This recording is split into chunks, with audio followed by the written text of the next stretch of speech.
Hi, I'm creating this video because I kind of wish there had been an objective informational video on this bike before I purchased it. This won't take the place of riding experience, which is of course best, but at least provide you some information if you're considering a recumbent, and specifically if you're considering a SlipStream recumbent. Here's the rear derailleur. It's a Shimano Dior. And the front derailleur is also a Shimano Dior also, as you can see.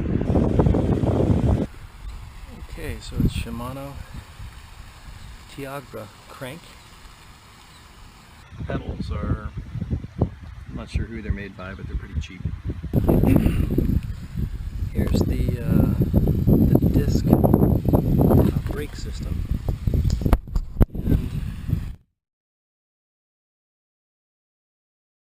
The steering element is this piece right here, and this obviously is a special purpose thing, and then it's able to pivot here as I turn. And then here's the steering mechanism on the handlebar side, how it connects up. So here's the kickstand. Now, I really like this kickstand. It really comes in handy. It keeps the back wheel off the ground. It helps when you're trying to load it. It has a 25 kilogram capacity. I wouldn't test it anywhere near that, but I think it was pretty expensive. I think it was like a $50 option to include.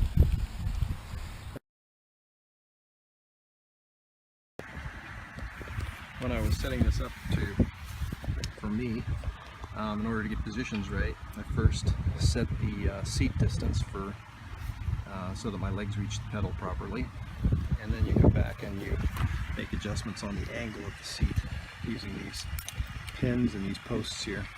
Works pretty well, no complaints about that. In general, the frame and the it's pretty solid.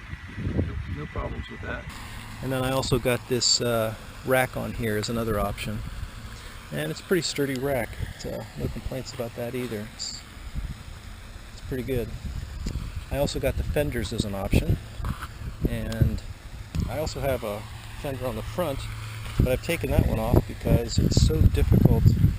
I have to take it on and put it off every time if I want to load it on my rack in my truck. So I've just taken the front fender off.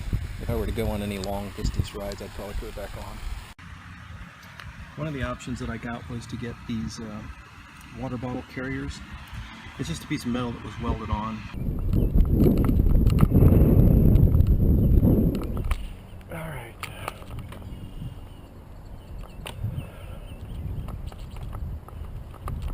Alright, I'm trying to keep it on these straight lines.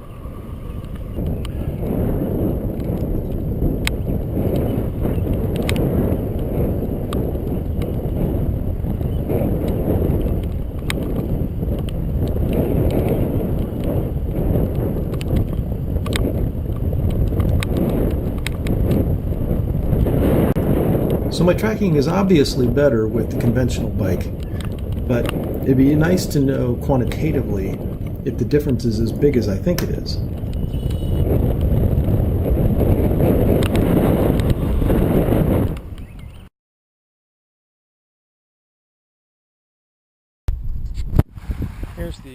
There's a separate video on how I built the steering measurement electronics, and I'll put a link down below.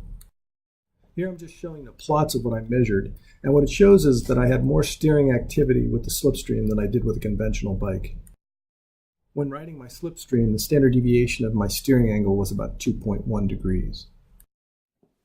In contrast, for a tracking task using my conventional Fuji bike, my standard deviation was only 1.23 degrees. Nonetheless, it's not as big of a difference as I thought it was going to be. And quite honestly, maybe my tracking will get better as I ride this SlipStream bike more. That's right. I don't feel all that comfortable looking back in my rear view.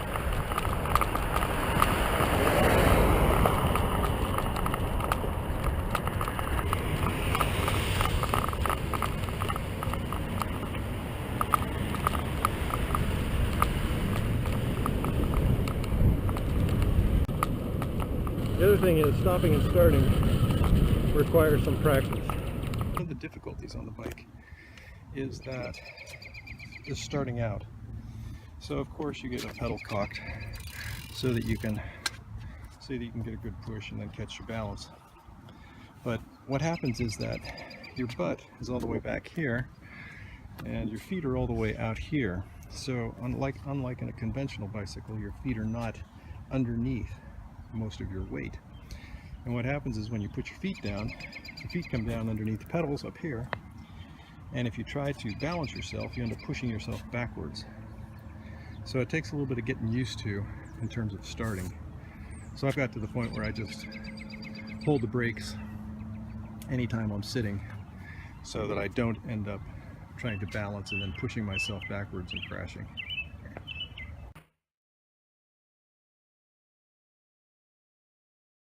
This little clip shows that it's a little bit more difficult to maneuver the bike when you're traveling slowly.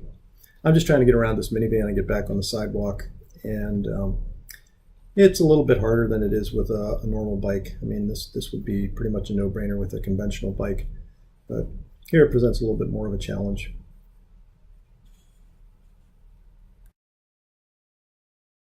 Here on this chart, I've listed the conclusions I have regarding the SlipStream made by LongBikes. So first for the positives.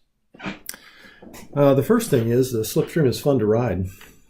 Steering mechanism, it makes for a more open feel, and the low riding position makes you feel like you're going faster than you really are. It's just fun to ride. The second positive is that it's probably the most comfortable bike I've ever ridden. I often stand up in the saddle of my conventional bikes just to give my butt a rest, but this bike is so comfortable that even if I come to a stop for some reason, I prefer to stay seated.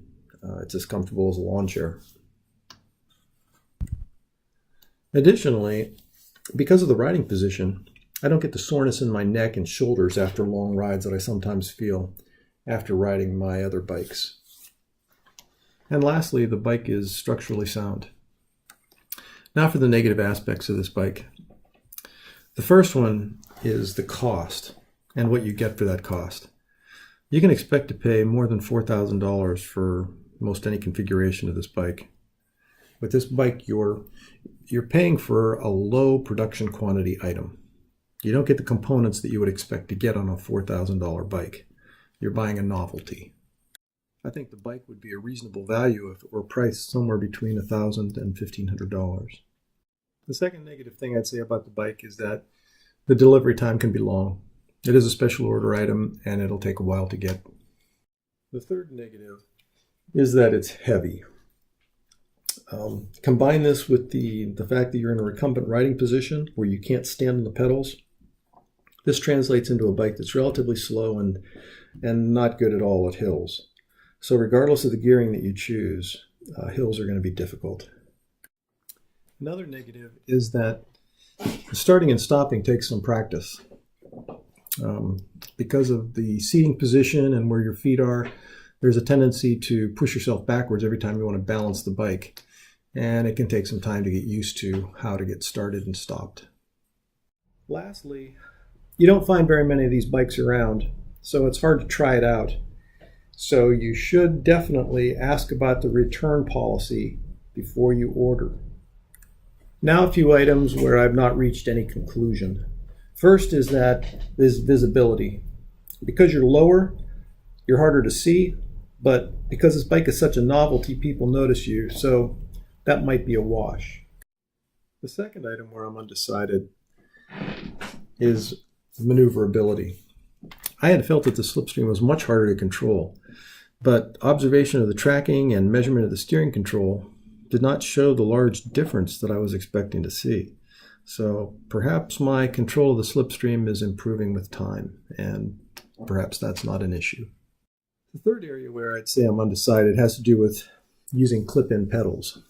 Because the slow speed maneuvering is difficult, starting and stopping is difficult, and because you don't get that big pull on the pedal that you do when you're standing up, I'm not sure that clip-in pedals really have value for this bike.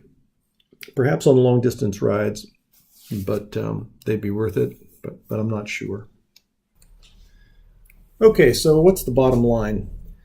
I realize this hasn't been a terribly favorable review. However, the SlipStream is a fun bike to ride. It seems well built, and it also has a faithful following, or it seems to. So if your primary issue is comfort, or if you're looking for a novelty that's going to get you noticed, and as long as you're riding primarily flat areas, then the SlipStream might be worth consideration. But in the final analysis, in this price range, I think there are a lot of better options for most cyclists. And that's probably why you don't see more SlipStreams on the street. Okay, well, that's my opinion. And if you're considering purchasing a SlipStream, I hope this video has been of some value to you.